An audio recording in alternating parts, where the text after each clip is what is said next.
jurisdiccionada al Gran Oriente Nacional de Puerto Rico. Nosotros se nos conoce como la masonería patriótica.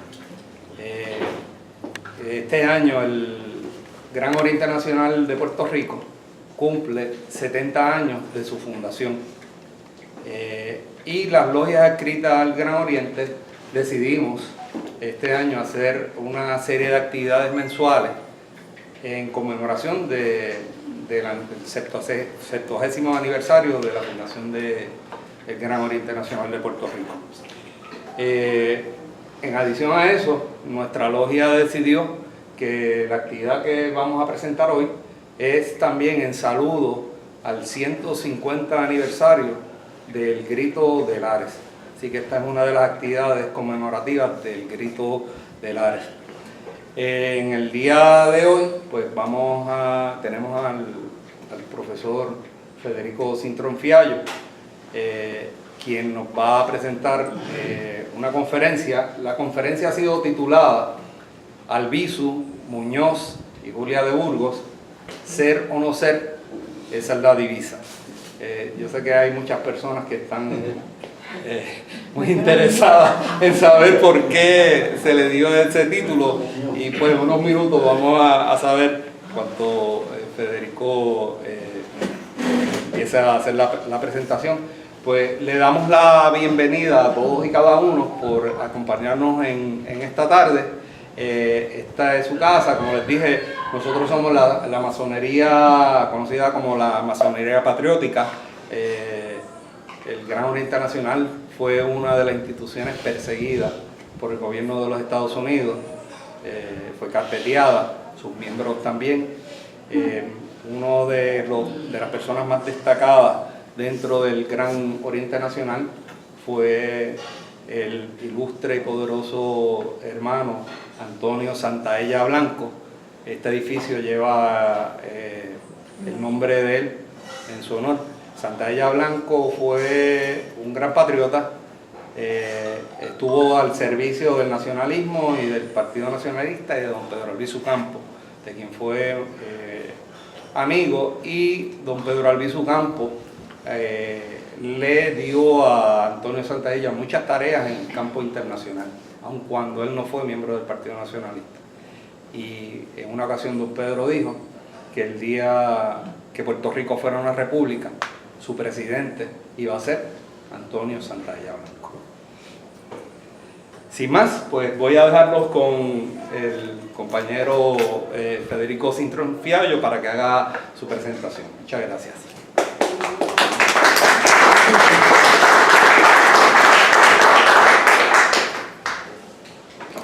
Buenas tardes a todos y todas. Primeramente quiero agradecer a Paco y a la logia por la invitación a que trajera una conferencia acá a la logia. La verdad que me resultaba un poco difícil escoger un tema. Pensaba, bueno, en la logia, déjame ver de qué se puede hablar allí. Entonces me dijo, no, mira, puedes tal vez vincularlo con la cosa de Lares, 150 aniversario, etc. Y entonces cayó en mis manos un artículo que voy a mencionar en la conferencia. Y me dije, bueno, no importa el lugar, yo creo que los independentistas tenemos la obligación, y los puertorriqueños, de hacer que nuestros símbolos patrios, nuestra identidad nacional, se mantenga, y no solamente desde un punto de vista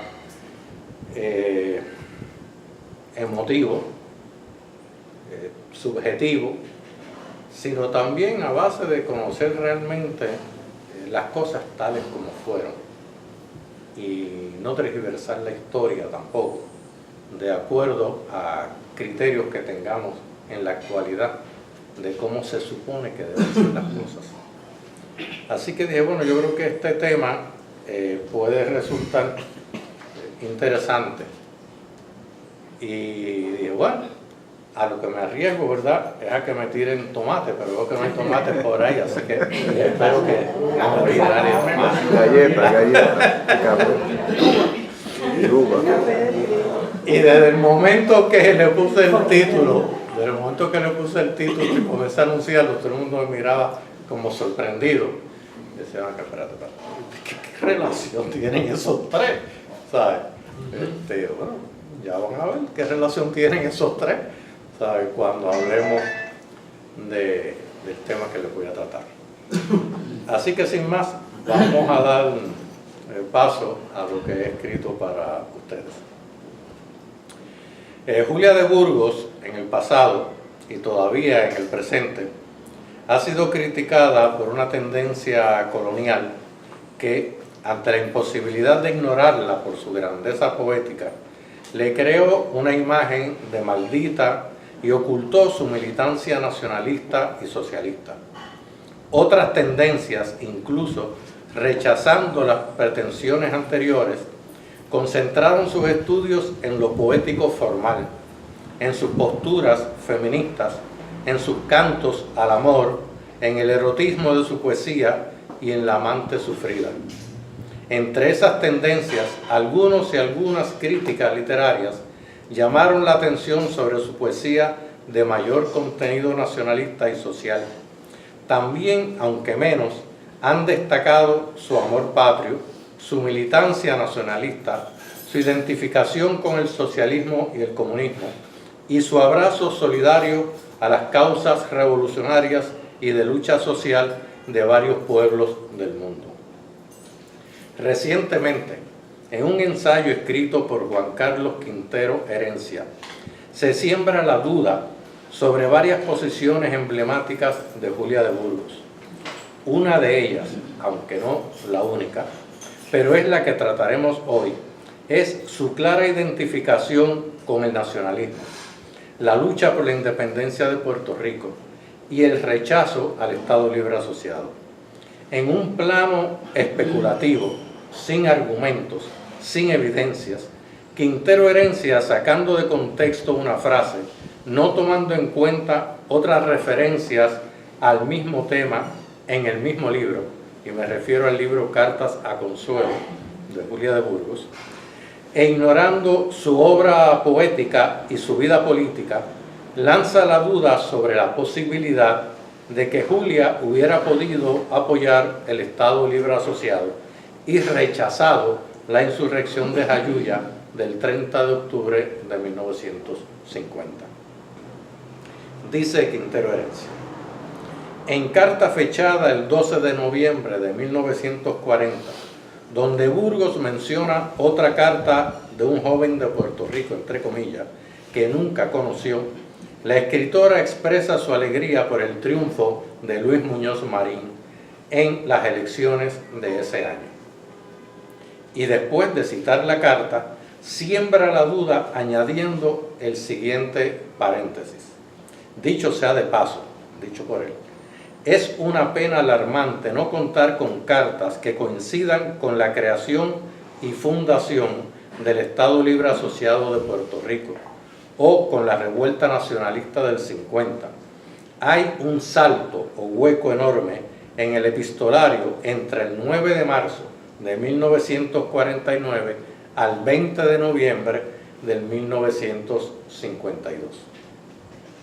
Veamos qué realmente dice Julia de Burgos y, si se quiere, lo que podríamos especular, no por una expresión fuera de contexto, sino basándonos en el pensamiento expresado en sus cartas y poesía, además de su acción política.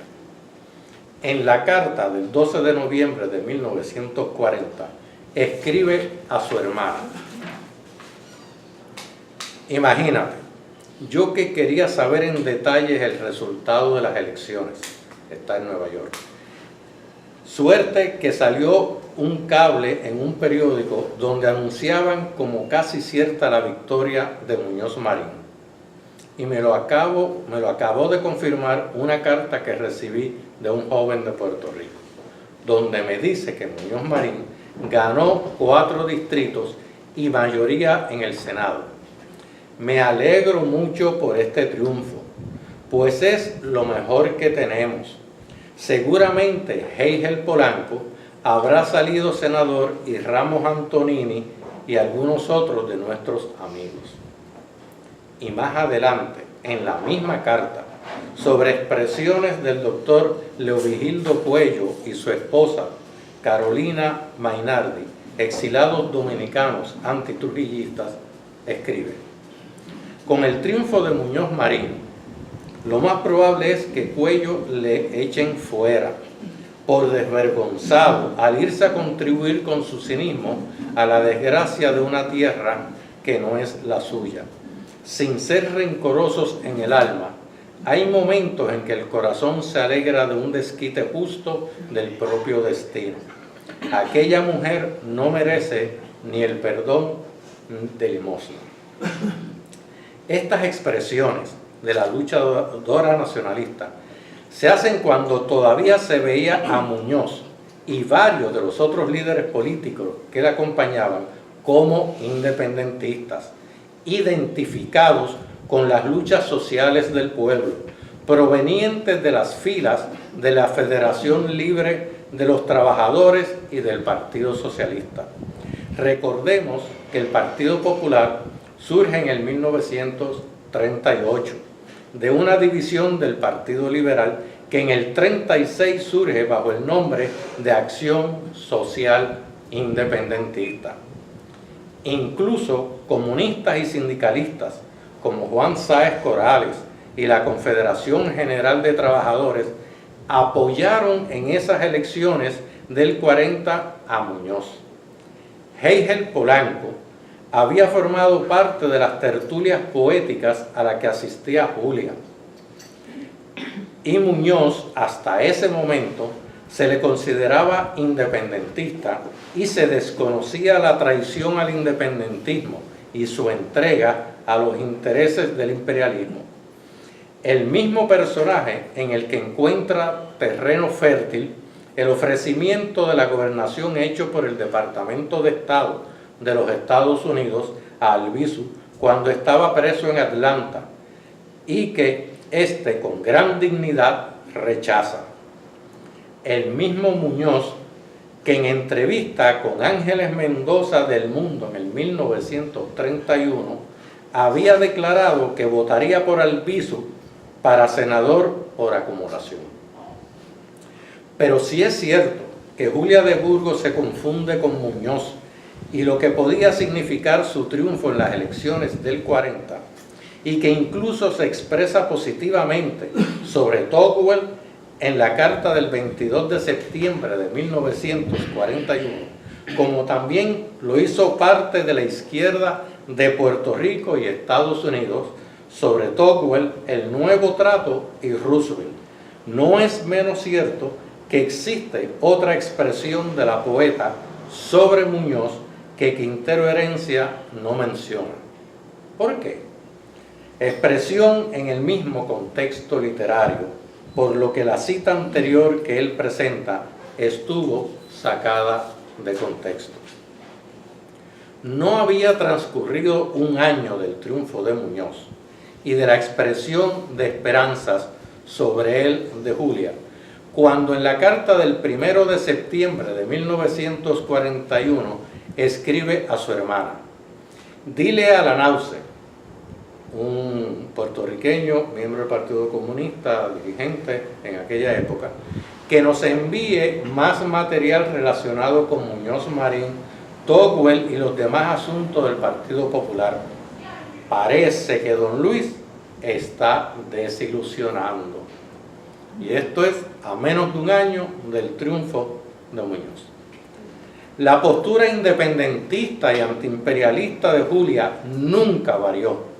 Lo que encontramos desde sus primeros versos y que algunos han pretendido subestimar como inocentes, juveniles, no maduros, la del discurso, la mujer ante el dolor de la patria.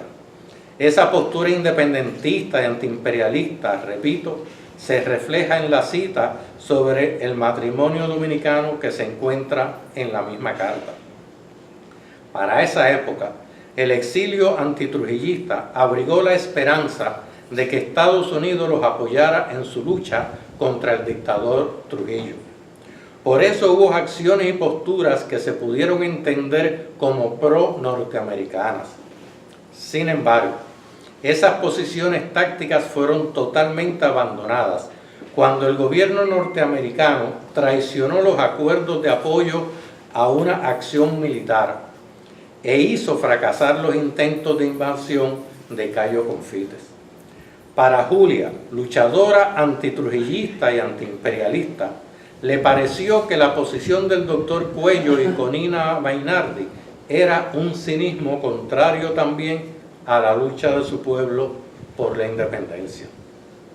Sin remontarnos a los escritos y acciones de Julia antes del 40, veamos cómo el silencio de las cartas desde marzo de 1949 no significó abandono de su posición política. Si nos remontamos a los escritos y acciones de Julia antes del 40, veamos cómo el silencio de esas cartas que él menciona que se da no significa un abandono de las líneas políticas. Empecemos por las cartas. Además de las ya citadas del 40 y el 41, el 28 de septiembre de 1941, en referencia a un programa de radio en el que participará, escribe: «Es un acto revolucionario y representaré a Puerto Rico y su independencia. Recitaré la de los presos políticos», un poema que tiene dedicado a los presos políticos que se llevaban para Atlanta, entre los que estaba Corretjer y Albizu. Sobre su actividad en La Habana, en la de noviembre de 1941, relata: «Además laboro en seminarios públicos por la independencia de Puerto Rico, la redención socialista del mundo y todas nuestras causas. Tengo un poema a Rusia. Te lo mando mañana para la náusea. Rusia triunfará. Te aplaudo tu ingreso al partido». Se refiere a la manifestación que le había hecho la hermana, que estaba pensando ingresar al Partido Comunista de Puerto Rico. El 22 de enero de 1945, yo me quiero ir a Puerto Rico lo antes posible a poner mi esfuerzo a la liberación de nuestra patria. Te envío ese poema para que el periódico de ustedes, se está refiriendo al periódico Brazos del Partido Comunista de Puerto Rico. En la carta del 19 de abril del 45, hace referencia a la división de la CGT el 24 de marzo de 1945 entre la facción dirigida por Ramos Antonini, que significa el control por el Partido Popular, y la dirigida por Francisco Colón Gordiani, de la cual forma parte Sáez Corales y que constituye en la CGT auténtica. Lo que se ha iniciado de Washington, esto es cita de Julia, al mundo en los últimos días nos ha dejado casi sin respiración. Por tremenda casualidad, a la muerte de Roosevelt se estaba conspirando en Puerto Rico en los mismos momentos en que él expiraba, contra el mundo representado en la CGT, pero no es de Ramos Antonini ni de Sáez Corales, sino del pueblo de Puerto Rico en su derecho a vivir decentemente en este planeta. Parece que una facción se otorgó deliberadamente el derecho de propiedad de esa organización y parte de la obra hecha ha estado expuesta al mismo indecente coloniaje que hemos padecido durante tanto tiempo. No hay que desesperar, sin embargo. Ningún golpe, por más duro que sea, podrá imponerse sobre la verdad. Juanito, se refiere a Sáez Corales, debe sentirse orgulloso de su obra. Ha salvado la limpieza del obrero puertorriqueño de los demagogos de siempre, el ala representada por el Partido Popular, haciéndose, acaparando y tomando el control de la CGT. cómo quisiera estar en Puerto Rico en estos momentos. El 4 de mayo de 1945 escribe: me alegran las noticias sobre la CGT. Entre los asuntos de la pugna estaba el mantener la independencia de la CGT del control partidista por parte del Partido Popular y Muñoz Marín. Además de que Sáenz Corrales había manifestado en el 44 que la CGT abogaba por la solución del estatus político, separándose de la frase del Partido Popular de que el estatus no está en issue. Para finales del 45, el 15 de octubre, Julia le envía a Consuelo copia del editorial que escribió para el Semanario Hispano de Nueva York. Ser o no ser es la divisa. En él, que según la propia autora señala el 5 de abril de 1946, es absolutamente combativo en un plano universal, nos dice. En Puerto Rico hay solo dos caminos, cito, de ser o no ser. O exigir el reconocimiento incondicional de nuestra independencia, o ser traidores a la libertad. En cualquier otra forma de solución a nuestro problema que se nos ofrezca. Oscar Montero, en un ensayo que merece ser leído, estudia la prosa neoyorquina de Julia y su participación en el semanario Pueblos Hispanos. Al citar unos versos del poema Marumba de Juan Antonio Corretjer, editor del semanario, nos dice: me detengo en la cita porque muestra el tono militante del activismo independentista puertorriqueño durante la Segunda Guerra Mundial y el ambiente político e intelectual en que se movía Burgos en Nueva York. Cierro la cita. No conocemos de toda la obra de Julia de Burgos disponible expresión alguna sobre la Constitución del Estado Libre Asociado. Pero ante la pregunta especulativa que insinúa la posibilidad de que hubiese apoyado a este embeleco colonial de Muñoz y los norteamericanos, para mí queda claro que la única alternativa política de la poeta de ser o no ser de nuestro pueblo es el ser independiente. La ausencia de cartas en el periodo de 1949 al 52 no parece tener nada que ver con la situación política de Puerto Rico, y sí con su crítico estado de salud y sus varias hospitalizaciones. Durante ese periodo no se conoce si envió alguna carta o alguien, o si escribió en prosa o poesía tratando temas de sucesos políticos como la insurrección nacionalista del 30 de octubre de 1950, el ataque a Casa Bandera del 1 de noviembre del 50, la ley Jones y el referéndum para la constitución del Estado Libre Asociado del 25 de julio del 52 o la reelección de Muñoz ese año. Si el material existe en estos momentos es inédito.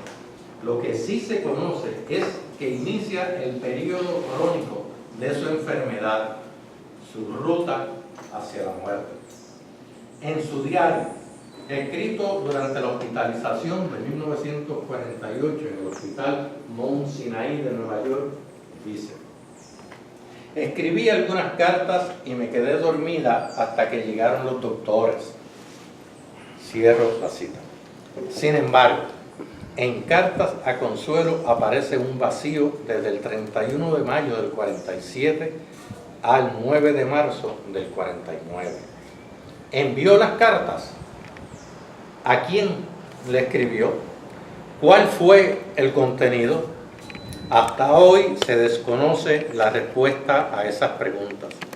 Incluso en la línea de tiempo incluida por Martínez Masdó en carta de presentación Julia de Burgos, las entradas a los años 47, 48, 49 y 50 no recogen actividad artística, política o poesía de Julia de Burgos. son sobre su hospitalización y aspectos relacionados a ella. Aún durante ese periodo de enfermedad y a 2 meses y 6 días de su muerte, entre los temas familiares y los de su enfermedad, la poeta, en carta del 17 de abril de 1953, reafirma su amor patrio desde lo más profundo de su ser y expresa, paréntesis, comillas, tengo hambre de libertad. Si me muero, no quiero que este trágico país se trague mis huesos. Necesito el calor de Borinquen, por lo menos para fortalecer los gusanos de allá y no los de acá. Ella en ese momento está en Nueva York. Hasta aquí hemos tratado sobre las cartas, pero su poesía de 1941 en adelante es sumamente elocuente y desmiente toda especulación sobre la posibilidad de que la poeta hubiese cambiado su posición política en defensa de la lucha por la independencia de Puerto Rico y apoyado el Estado Libre Asociado, como lo que se plantea en la pregunta citada al inicio de este trabajo. Entre otros poemas de esa época escribe a José Martí, una canción a Albizu Campos, 23 de septiembre, canción a los pueblos hispanos de América y del mundo, canto a Martí y Puerto Rico está en ti, dedicada a Gilberto Concepción de Gracia, líder político independentista, abogado de Albizu, quien dirige el segundo Congreso Pro Independencia y será el fundador del Partido Independentista Puertorriqueño, que ante la represión sufrida por el Partido Nacionalista y su liderato, se convierte en el principal partido opositor a Muñoz y el Estado Libre Asociado y el ELA. En todos esos poemas, las referencias de afirmación, defensa y apoyo a la independencia, a los presos y las luchas nacionalistas es clara y no admite interpretación diferentes. Pero, para que no quede duda alguna, Julia de Burgos, sobre el Estado Libre Asociado, reafirmando su ser patriótico de luchadora por la independencia y rechazando el no ser, escribe en la poesía Puerto Rico está en ti lo siguiente: la voz de independencia que contigo seguimos, los que vivos de honor limosnas rechazan, de un Puerto Rico, Estado asociado y ridículo, retumbará en los aires con la patria estrellada, estrellada de amor, de sonrisas y cariños, con una sola estrella feliz, no acompañada. Hoy todavía somos una colonia constantemente amenazada como pueblo. Es nuestro deber afirmar en todo momento nuestra identidad nacional y resaltar la obra de nuestros grandes hombres y mujeres que han contribuido a nuestra formación de pueblo. Reconocer que fueron seres humanos complejos, con errores y aciertos, y es válido y necesario, pero con la verdad que nos ofrece la evidencia, sin especulaciones que tergiversen la historia, como se ha pretendido con Julia de Burgos y nuestra identidad nacional. Muchas gracias.